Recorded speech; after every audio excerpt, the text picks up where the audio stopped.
Welcome to the 19th team in this deep dive power ranking series. We're unveiling the Chicago Bulls coming in one slot ahead of the New Orleans Pelicans. These two teams are going to be linked for at least this year. The Bulls basically gave up nothing for Lonzo Ball. Both teams had the same record last year at 31 and 41. Both teams just barely missed the play-in tournament at 11th in their respective conferences. And last year, the Bulls came in at 23rd in the 2020 power rankings. It's a little difficult to explain, but the Bulls are a better team to me right now. They have a much higher floor with 3 All-Stars, 1 quality former number 2 overall pick, and 1 developing number 4 overall pick. And then coming off the bench is Kobe White with a number 7 overall pick. I mean, they've stacked as much talent as you can on any NBA roster. And for the Bulls, I think they're going to be around 4th place in the East. They're obviously behind the Knicks and the Bucks still, and probably the 76ers, depending on whatever they do with Benjamin Simmons.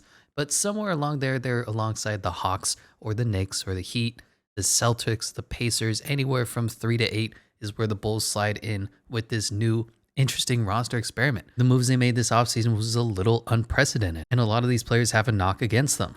Lonzo Ball, a former number 2 overall bust who can't run the point guard position and barely can shoot the 3 ball. An empty calorie stat-stuffing shooting guard in Zach LaVine who doesn't win games. A small forward who can't shoot the 3 in DeMar DeRozan. A rookie forward who couldn't play at all last year and everybody thinks is going to bust in Patrick Williams, and a center Nikola Vucevic who can't defend, is over the hill at 30 years old and wasn't worth the draft capital that the Bulls gave up to get him. And looking at these Chicago Bulls offseason, it was an interesting one to say the least. I'm not sure if I want to call it the best moves of the offseason because they didn't put them over the top. This wasn't a bring in James Harden. This wasn't a bring in Kyrie Irving and Kevin Durant and immediately make yourselves title contenders. They were a lot of moves that are saying to Zach LaVine, hey, we believe in you. We're going to win now, and I'm good with that. Not going over some of their losses, they did lose Thad Young, and I think they're really going to miss his presence. I know he wasn't a generational player or anything, but he had a career year last season and gave the team great veteran experience as well as a reliable forward off the bench. The picks they gave up for DeMar DeRozan was a little curious as well, especially how the Bulls are a first-round pick lacking team. Gone is Denzel Washington. The Bulls have been trying to make him good since they took him 14th overall with less than stellar results. And gone is Lauri Markkanen, who patted his way out of Chicago. He wanted max dollars, he wanted to start regardless of who was there, and he wanted to play more like a 3 than a 5. The new front office came in and said, no, we're not tied to you in any way, we don't owe you anything, you're inconsistent, and you disappear a lot. We don't want to give you $20 million, and you're coming off the bench. Either take our deal or walk. And he walked. And I think I can speak for Bulls fans when I say it's a little sad that he didn't reach that potential. He's really good when he's aggressive with the ball, but he reminds you a little bit of older Steph Curry. And listen to my words when I'm saying Lauri Markkanen was like Steph Curry. Steph would get a little bit too 3-point happy at times, like in the 2016 finals. And while he is an incredible shooter, Steph Curry, not Lauri Markkanen. Steph Curry's at his best when he can shoot, but will also ball fake and drive by defenders and drive hard to the rim. Lauri would do the same thing. He would get 3 happy. He says, oh, I'm a 7-foot tall big man. Nobody can block me. And he would forget that he's 7 foot tall and could drive hard and could attack the rim and could make shots easier for himself. And he missed so many open threes in the 4th quarter. He would make them in the 1st. He'd make them in the 2nd. He'd make them in the 3rd. But when you needed a bucket in the 4th quarter, in the clutch moments, it never seemed to go in for Lauri. And I talked about this when Kristaps Porzingis was pouting out there in Dallas because Luka Doncic was getting all the credit. I kind of wish they did just a straight up Kristaps Porzingis, Lauri Markkanen swap. They both have very similar games. Both play the 4, but have the possibility and the height to play the 5. Both are good 3-point shooters. Both European big men. I mean, they're both disgruntled. The matches and similarities seemed like they would have made a very good trade for each other, but that never happened. Also, lastly gone is Cristiano Felicio. It's the end of an era. They did bring in DeMar DeRozan, of course, with those trades. Lonzo Ball, we've already mentioned. Alex Caruso on a 4-year, $37 million deal, I believe. And Ayo Dosunmu with their 2nd-round pick because they did give up their 1st-round number 8 overall pick in that Nikola Vucevic trade, which is kind of looking a little iffy at this point. But let's talk about this point guard room where they're going to be coming in at 19th. And interestingly enough, they have 3 not very point guards. Now, at some point, I'd like to see them in the middle of the season if they're in title contention. Go steal an Ish Smith. Go steal a T.J. McConnell. Alex Caruso is not it. And it will be a point guard by committee team with DeMar DeRozan and Zach LaVine's ball dominance. Maybe Troy Brown Jr. will burst onto the scene, but none of these guys are really true facilitators. For Lonzo Ball, we believe he's going to be starting at point guard 1 role now that they gave him $20 million. Lonzo Ball is interesting because he's great in transition, and he's finally a legitimate 3-point threat now. His jumper looks mechanical, which is to be expected of somebody who's completely rebuilding a jump shot they've had since they were a kid, shooting from the left side, now shooting on the right. But it does go in finally at a decent clip, 37% last year, which is a career year for him. And his biggest issue last year was consistency. He was such a streaky shooter. One night he'd shoot 8 of 10 from the 3, and you'd say, hey, Lonzo Ball's pretty good. And then the next he'd shoot 1 of 12, and you'd say, hey, Lonzo Ball is a bust. He's trash, just like everybody's been saying for the last few years. He's an accurate passer. He just lacks vision in the half court. He lacks feel and creativity inside the three-point line. Transition, great. Three-point shot, great. But when he's trying to run an offense from the half court, he struggles with the lack of elite ball handling, a lack of aggression, and he's never been able to bring that confidence that he had in the college game to the NBA. I feel like we were robbed of the Lonzo Zion pick and roll. Everybody's saying, oh, he's going to throw so many lobs to Zion, and we kind of missed that. I'm a little saddened by that.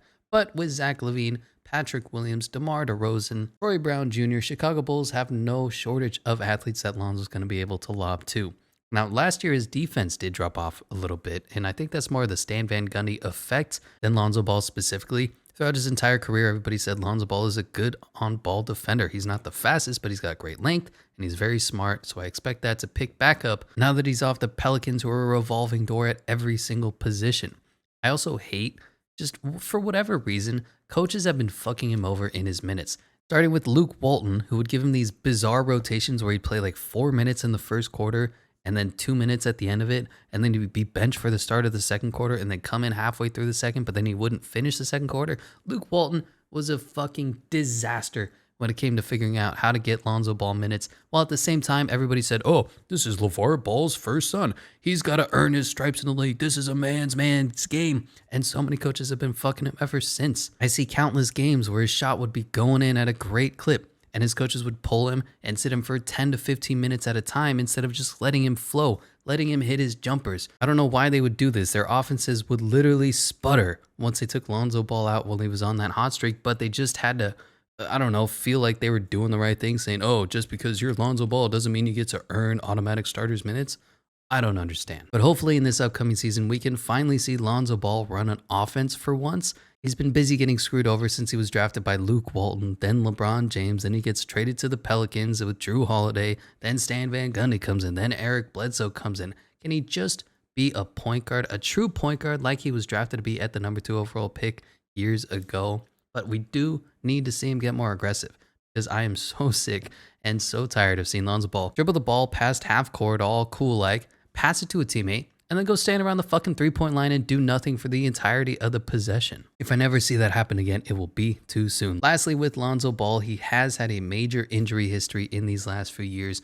Bit of a red flag. He hasn't played 70 games in a single season since he was drafted, 52 his rookie year, 47 his sophomore year, 63 his junior year, and 55 last season. Just always had something going on, ticky-tack. The teams were never in contention, and they always said, oh, you know what, you're going to be trade bait for us, so let's just go ahead and make sure that you're healthy in the offseason. Bringing us to point guard 2, and I was a little torn on which way to go with this, Kobe White or the Alex Caruso, and I just think Kobe White is going to earn those backup point guard minutes, even though he's not a very good facilitator as well.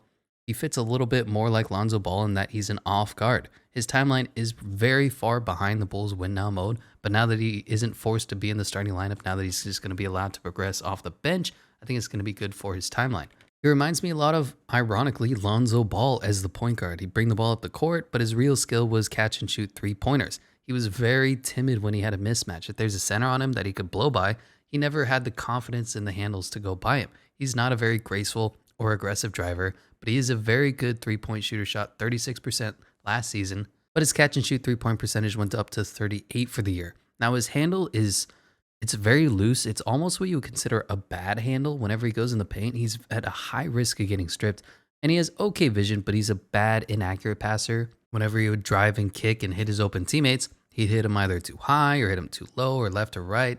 And that 1 second that you lose while trying to catch an inaccurate pass is often the difference between a wide open shot that goes in and a contested shot that you miss. He is recovering from an injury. It looks like he'll be back sometime during the early part of the regular season, but no fear, they have the Alex Caruso. Now, I am way lower on Alex Caruso than a lot of people are. I don't know what it is, but the internet has bought into Alex Caruso being a good player, which means the Bulls bought into him being a good player, and they gave him $37 million.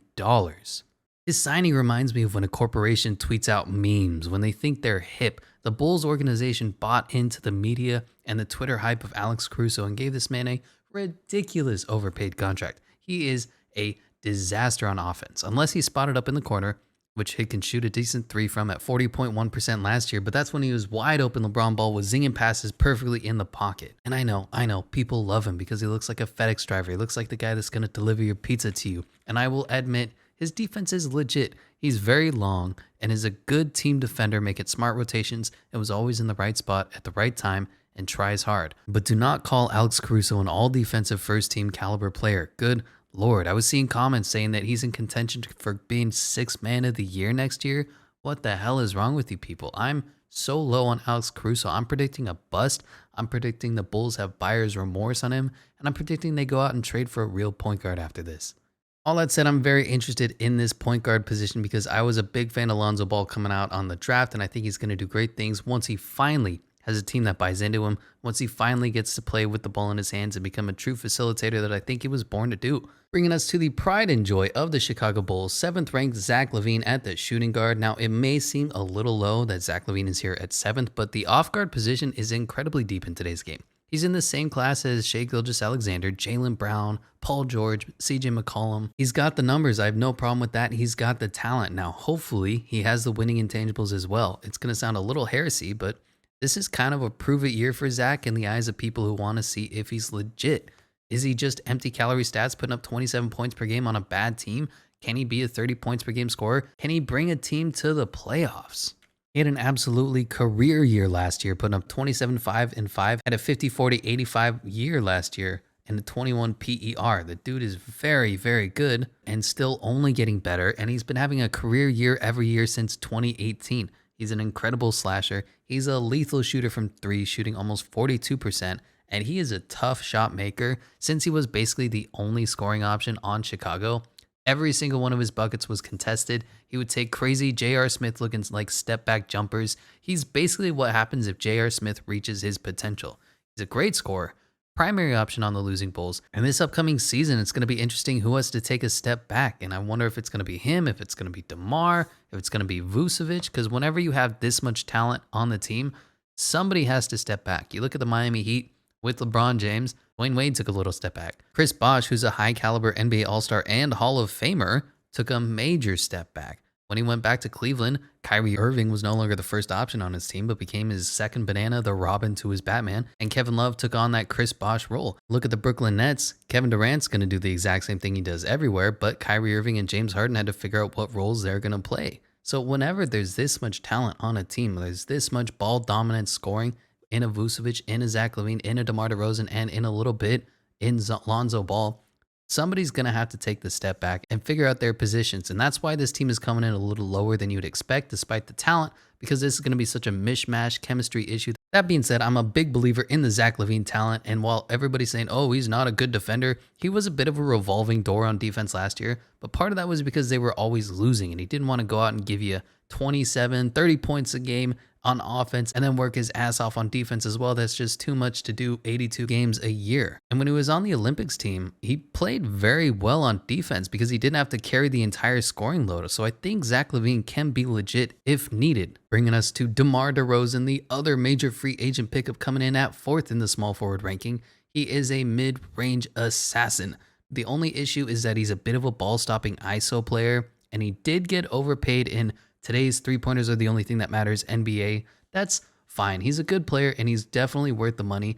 And surprisingly, he also had a career high in assists last year. It might run a little bit of a point forward role. So maybe DeMar DeRozan is the one who takes a step back, plays a little bit more of that facilitating James Harden role that's missing on this team, but still had a great stat line last year, 21 points, 4 rebounds, 7 assists, 59% true shooting average, 22 PER, and a 7.4 win share. That is incredible and going to bring him the 4th ranking at that small forward position. Lastly, here is the rookie Patrick Williams, and he's a very talented player. He just needs to let the game slow down for him. Whenever he catches the ball, you would kind of see how his brain would just dart all over the place. I have to do this. I have to do that. Am I going to shoot? Am I going to jump fake? Am I going to jab? And he never let it flow. Once he got more minutes under his feet late in the season or even in the summer league, he looks so much better because he was finally able to just hoop instead of thinking about this and this and this is what I'm going to do. And what happens if a double team comes? And what happens if this defender's here? He just plays the game. He's an incredible athlete, and the best part about him is he shot so well from the three-point line last year at 39.1%. The potential is limitless. My only worry is that because there's so many all-stars already on this team, he's just going to get spotted up in the corner and never unlock that potential. Everybody's going to be doing their thing, and he's going to be the rookie relegated to the PJ Tucker corner where all he's allowed to do is catch and shoot threes and play defense, and he is so much better than that. Moving us to the center position, and first of all, the center position has always been fascinating for the Bulls. The last 5 years, they've had Daniel Gafford, Wendell Carter Jr., Daniel Tice, Cristiano Felicia, Luke Cornett, Robin Lopez, Omer Asik, Bobby Portis, and Taj Gibson. Now they have Nikola Vucevic. What an interesting few years, and look how many starting caliber centers they've had on their team. Now, my only worry is that they could use a legit big man in case Tony Bradley or Marko Simonovic doesn't pan out. There's a lot of low-cost athletic defensive big men out there like a Hassan Whiteside or Moses Brown that they're going to need once they make their playoff push. Now let's talk about Nikola Vucevic, who I am much higher on, giving him that number 3 center ranking. And this is probably one of my most controversial thoughts that I have. I had Vucevic on the All-NBA third team last year over Rudy Gobert. And I think if you grade out the players, you put them both in NBA 2K and just look at their overall alone, yeah, Vucevic is probably closer to 5 or 6 behind Joel Embiid, Karl Anthony Towns, Nikola Jokic, Rudy Gobert. He's probably closer to that Bam Adebayo, Miles Turner caliber center. But today's NBA is all about offense and all about stretching the floor, and there's nothing more valuable than a stretch 5. Defense isn't that important. Nikola Jokic won an MVP being slower than a toddler carrying concrete bricks tied to his feet, and Vucevic can punish a mismatch on defense like few big men in the game can. And I will take that any day over Rudy Gobert's exploitable-ass defense as shown by the LA Clippers. Obviously, Nikola Vucevic can shoot the 3, shot 40% last year. Great numbers, 23 points, almost 12 rebounds, 4 assists, 23 PER, and a 6.3 win shares. He's got a very nice post game. He's not Nikola Jokic elite, but he can post up, spin, ball fake, jump hook, and is a big body that requires a legit 7-footer to fight him for position on every possession. He's a surprisingly good passer for a big man who doesn't get talked about that much, and while he's not a great defender, he's still a big body and is enough to bother traditional centers in the post. It's not going to be easy to steal position if you're just a Tristan Thompson. You have to actually go at him or bring him out to the perimeter. And why I have him at 3 is that I just don't believe yet in Karl Anthony Towns. I don't know if he's shown me enough to say this is going to take me to the promised land in the playoffs. So that's why he's ahead of Karl Anthony Towns. That's why he's ahead of Rudy Gobert. He's the top tier of those centers behind Nikola Jokic and Joel Embiid. As for their second center, Tony Bradley, he's fine depth. He doesn't really offer you much, but he has a long wingspan that helps him rim protect. He's not really much of a scorer, not much of a shooter, just good energy off the bench. I think they're going to have to go after another center like I mentioned before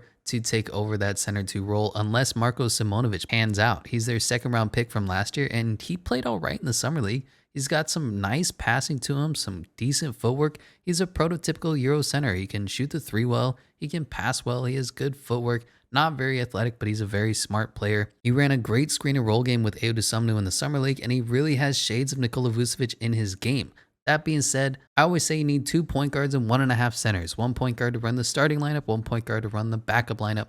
And for 1.5 centers, you need 1 center to shoot the 3, 1 center to rim protect, and 1 center to play defense. And I feel like the Bulls are missing that defensive rim protecting dominant force, which is why I'd like to see them go out and upgrade that backup position.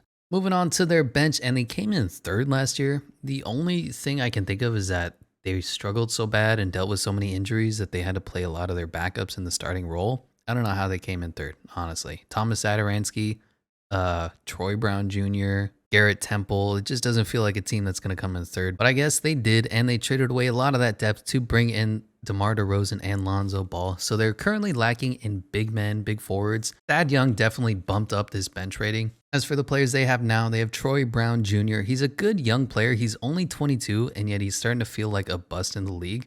I'm expecting a bit of a jump from him. His minutes have been bottoming out since he had a solid sophomore season in Washington where he scored 10 points, 5 rebounds, and 2.5 assists. He was a 5-star point guard in high school, and while he's currently a forward in today's positionless NBA, the team is missing that true facilitator for their backup position and maybe even for the starters, and I think he'll be able to fill that role if he's given the chance. A lot of that's going to have to fall on Billy Donovan this year, who's going to have to be creative with the rosters and rotations that he makes because there's a lot going on in this team. There's going to be a lot of chemistry issues, a lot of experiments to figure out who's going to go where. And I think Troy Brown Jr. can be an important part of that formula. Now, at this point, with 4 years of ball under his belt, it's unlikely Troy Brown Jr. is going to pan out, but you never know. At the very least, he's a good defender off the bench.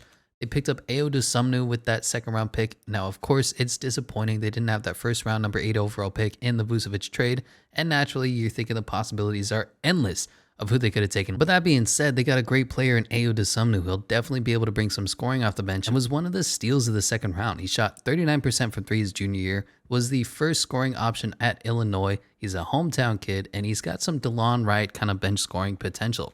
My blurb on him is he's a frustrating prospect because some plays he looks like an NBA guard, others he looks like a G League flunky. He's a solid jump shooter with some good off-ball movement.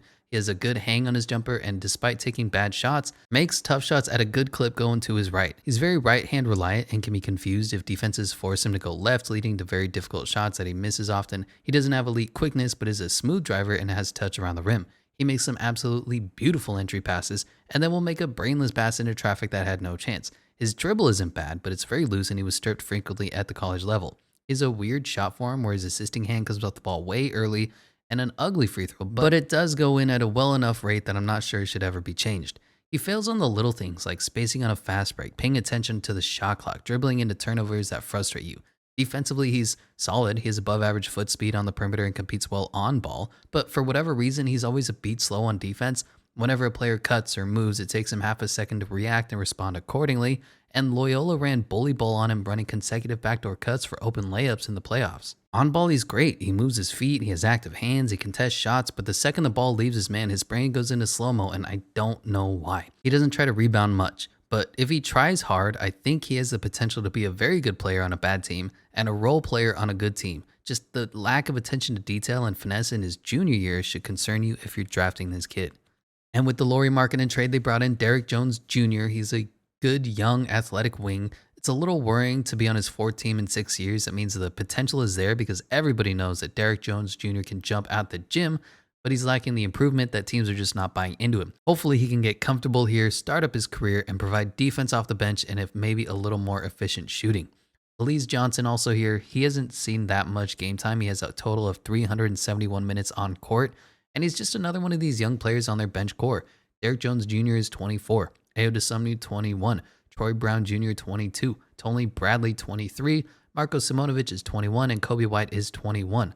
Elise Johnson is honestly the old man of this game at 25, but at this point he's a very good energy guy, an okay rebounder, probably not going to see too many minutes. Devon Dotson is here on a two-way contract, and while he played basically one game last year in the final season versus Milwaukee, the rest of the games were like 2 to 3 minutes of garbage time. I liked his tape. He was good energy, made a 3. He had 2 rebounds, 4 assists, 11 points, and a plus 13 plus minus, which is not bad for your only game of the year, so maybe he's going to impress in the G League and make his way onto the regular season roster. They have Javonte Green. He's an alright backup guard for them, but probably not going to see much more than garbage time. And then they have, interestingly enough, 4 guys on exhibition contracts just to fill out the roster for the preseason. They have Stanley Johnson, who's a good 3-and-D guy, just minus the 3. I think he shot 29 or 30% last year for the Raptors. And I actually got some flack for saying the Raptors should have brought back Stanley Johnson on a minimum contract. He's a good defender. I don't know why people are upset with that. Yes, he hasn't lived up to that potential of being a high draft pick, but he can still bring something to an NBA team. Tyler Cook is here from the Pistons. I liked his energy when he was on the court. He's a big man, rebounding, and this team is lacking depth at that position, so I expect him to get picked up for this team. Matt Thompson is here. He's a shooter, makes tough shots, not very good other than that. Ethan Thompson was here, and I could not remember anything about him despite actually scouting him for the college season from Oregon State. I have a Dylan Windler comp for him. Not very athletic, has bad footwork, and struggles to finish. He has a good shooting splits, but was an undraftable G League lifer grade in my scouting report because he was a 4-year senior who didn't impress. That said, shooting is at a premium in today's NBA, so who knows, maybe he makes his way onto the roster as well. Bringing us to the coach and culture ranking, where they're going to come in at 21st, still owned by Jerry Reinsdorf. And after I watched the Last Dance documentary, where it was basically Jerry Reinsdorf's fault for not trying to bring everybody back for one more year to go for the four-peat with Michael Jordan, Scottie Pippen, Phil Jackson. Everybody was blaming Jerry Krause, but Jerry Reinsdorf was the one who signed off on it. He could have said, all right, Jerry, we're going to go for one more year, and he didn't do it. I'm out on Jerry Reinsdorf. But they still have Mark Eversley, who are kind of waiting to see what he has to offer to the league, and of course, head coach Billy Donovan. And they've been burdened by some horrible coaches lately. So while Billy Donovan isn't great, hell, it's tough to consider him even good. I think he's mediocre, league average, or slightly below, which is a stabilizing force to the recent Bulls head coach hirings. Moving on to their season projections, where they're projected to win 42.5 games, 40-1 championship odds, 7th seed, and they're expected to be a first-round exit. Now, I've been listening to Bulls fans, and at this point, they're just hoping for playoff basketball. Now, to me, that's a little saddening. The once great city of Chicago basketball doesn't even aspire to be champions at this point. They just want to make the playoffs because they've been so beaten down year after year after year ever since Derrick Rose went down with that ACL injuries. But at the same time, I'm kind of in on this. I am totally down with this team going all in, despite not being as good as the Brooklyn Nets, despite not being as good as the Milwaukee Bucks. Zach LaVine is a talent worth going all in for. Because the other option is to trade everybody away, start drafting and developing again, and then hoping that you'll get a talent that becomes as good as what Zach LaVine is now. LeBron Jameses don't grow on trees. So when I see a Bulls organization go all in, spend the money that it takes to build a roster like they have now, I'm good with it, and I'm very excited to see how this Chicago Bulls experiment goes. I think it's going to be rough at the beginning when they try to figure everything out. I think Zach LaVine's going to show that he's the alpha. I hope Lonzo Ball shows that he's going to be a very good facilitating point guard for the team. And then Vucevic, Patrick Williams, and DeMar DeRozan all figure out what role they're going to play respectively. And that's why they're going to come out one spot ahead of the New Orleans Pelicans, a higher floor, lower ceiling kind of team that I expect either to get to the second round or maybe to the Eastern Conference Finals. And once you get to that point in the NBA, like we saw with the Milwaukee Bucks and the Phoenix Suns, you never know what could happen. Let me know what you think, what you agree with, what you disagree with, and I'll catch you in the next one where we unveil the 18th ranked team.